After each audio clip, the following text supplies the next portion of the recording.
Je lui ai dit de nommer tel ou tel. Même ce matin, j'ai signé des demandes dont certains de mes collaborateurs, que certains ministres sont pris dans des fonctions, ils ne m'ont même pas avisé. J'ai vu aujourd'hui dans les courriers ils sont proposés à des postes, pas des ministres qui m'en ont même pas parlé. Certainement, ils en ont parlé ailleurs. Mais j'ai visé.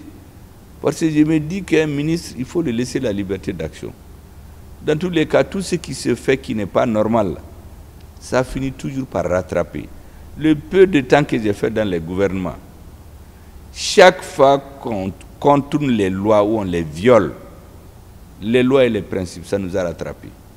Tous les dossiers où des gens ont violé les lois, quand j'étais dans les différents gouvernements depuis 2002, ou même sous la transition de 91, je les ai tous retrouvés ici. Entiers, ils ne sont pas résolus. Tout ce qu'on essaie de résoudre avec la ruse en contournant les textes, généralement ça reste et ça rattrape les futurs gouvernants. Et c'est pour cela que j'ai une conduite que j'ai recommandée à beaucoup de gens. D'abord, la lutte politique, c'est une lutte de longue haleine. Ce n'est pas une course de vitesse. Il y a des gens qui sont venus, ils se sont transformés en hommes politiques. Ils vont s'essouffler très vite, parce que c'est une course de longue haleine. C'est une course de fond. Il n'y a pas d'homme politique de ce que j'appelle la génération spontanée. C'est-à-dire qu'on a des relations juste avec les gens du pouvoir et puis on s'impose. Tous les gouvernements de transition, c'est comme ça. Vous vous rappelez du gouvernement de transition de 2012? Tous ceux qui se tapaient la poitrine, on est avec la transition. Dès qu'ils ont eu le moindre problème, ils ont tous disparu. C'est d'ailleurs la même chose que je répète à mes partenaires. J'ai dit qu'on est dans le même bateau, sinon dans la même pirogue. Que Dieu nous en garde. Si elle chavire, tous ceux qui disent qu'ils sont avec la transition, là, ils vont nager pour regagner les berges. Mais c'est le noyau du M5 et les noyaux des militaires, c'est eux qui vont aller au fond. Mais je sais que ça n'arrivera pas.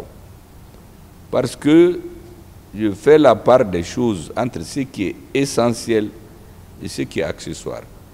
Et vous avez été très très digne en détention. Concernant Bouba, ça c'est inédit dans l'histoire. Tout le monde a compris que Bouba a été arrêté pour intimider le Premier ministre. Or, ça fait 1 an que je demande au comité stratégique du M5 de patienter. Parce qu'au moment où des militaires sont en train de se battre au nord, de recouvrer notre intégrité territoriale, de nous restituer notre dignité, notre confiance, il faut s'interdire d'être acteur de certains débats politiciens à Bamako.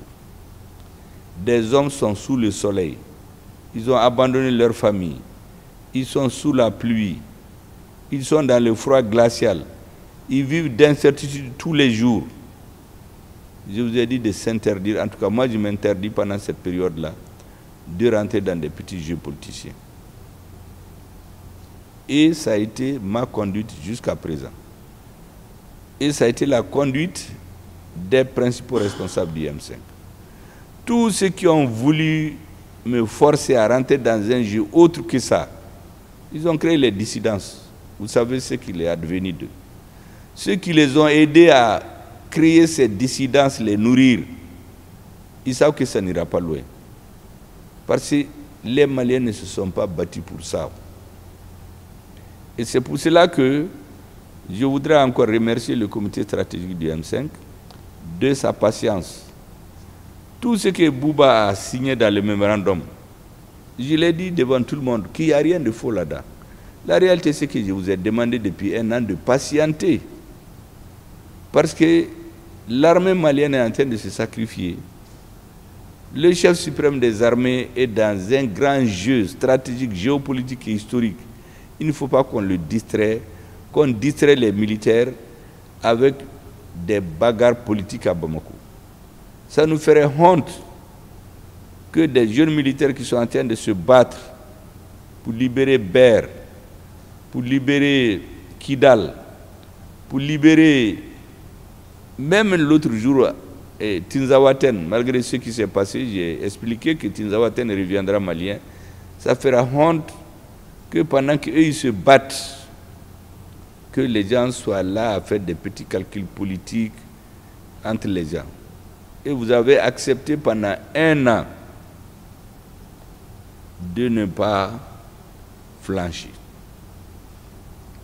Maintenant, à l'anniversaire du M5, et disons de la rectification, là, je ne pouvais plus tenir. Je vous avais dit de dire ce que vous pensez. Et quand le comité stratégique a adopté ce texte, il m'a été rapporté en tout cas que c'était la délivrance.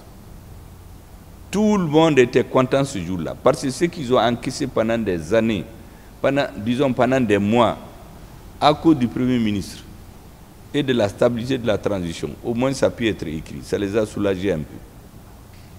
Beaucoup étaient contents, les jeunes qui commençaient à se décourager ont dit au moins on a dit ce que nous pensons.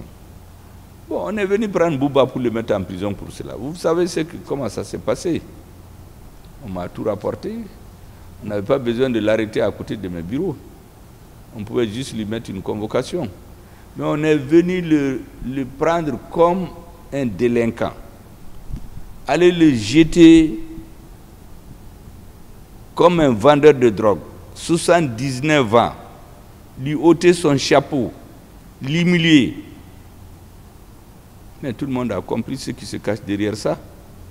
Ce n'était pas une histoire de mémorandum. Heureusement qu'il a tenu. Et je voudrais vraiment le féliciter pour avoir gardé sa dignité. Parce que le débat politique, quand vous rentrez là-dedans, il faut savoir ce qui vous attend. Hein. C'est comme ceux qui vont dans l'armée et qui pensent qu'ils vont en instruction. J'ai dit la fonction militaire, c'est la seule fonction où quand on va en mission, tu n'es pas sûr de revenir. Et c'est pourquoi j'ai toujours dit qu'il faut respecter les militaires au besoin, les sacraliser. Parce qu'ils donnent leur vie pour nous. La même chose pour les hommes politiques. Quand vous rentrez et vous décidez de faire la politique, vous ne pouvez pas dire que vous n'aurez jamais de problème. Il y a des moments où tout le monde sait que Bouba, à son âge, à 79 ans, il n'y avait pas, en tout cas ce que moi je pense, il n'y avait pas de raison de l'arrêter. Et puis on pouvait juste lui envoyer une convocation, il va répondre, le mettre en prison. Bouba n'allait pas fuir, il n'y avait aucun besoin de le mettre avec des gens dans des cellules restreintes, l'humilier. Ce n'était pas nécessaire. Si c'est tout juste pour la manifestation de la vérité, on n'avait pas besoin de ça. Mais moi, je comprends tout ce qui se cache derrière ça. C'est pourquoi je voudrais le saluer après vous, l'encourager. J'ai été personnellement dans sa famille et je lui dis qu'on ne le laissera jamais. Je ne sais pas ce que la justice va décider. Ça, c'est la justice qui décidera. Mais personne ne va oublier Bouba. Exactement ce que les gens vous ont dit. Maintenant, par rapport aux questions que vous avez posées, vous savez, la gouvernance n'est pas simple. Il y a une chose, c'est de revendiquer. Autre chose, c'est de gérer l'État. Dans la gestion de l'État, il y a beaucoup de paramètres qui rentrent en jeu, dont on doit tenir compte. Il y a beaucoup de décisions qui sont prises. C'est difficile de les expliquer, à plus forte raison, les justifier. Donc, vous me permettrez de ne pas m'étendre sur certaines de vos revendications, certaines de vos demandes. Je sais que c'est des problèmes cruciaux au niveau du M5.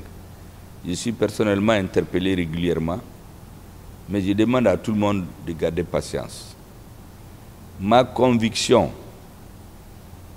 c'est que la transition va aboutir. Elle va aboutir dans le bon sens. Parce que si vous regardez, on est venu de très loin. Il y a beaucoup de gens qui étaient dans le comité stratégique du M5. En fait, il faisait des bruits juste pour que Ibeka les appelle, qu'ils trouvent de nouvelles formes de négociation avec lui. Nous les avons connus après. Il y a d'autres qui étaient là pour nous pousser dans l'erreur, pour que le mouvement puisse être démantelé. Il y a d'autres qui étaient là par conviction pour changer les choses au Mali. Je pense qu'ils qui sont restés. Et nous allons continuer. Maintenant, de l'autre côté, la société malienne, les partenaires qu'on vous appelle, c'est des humains.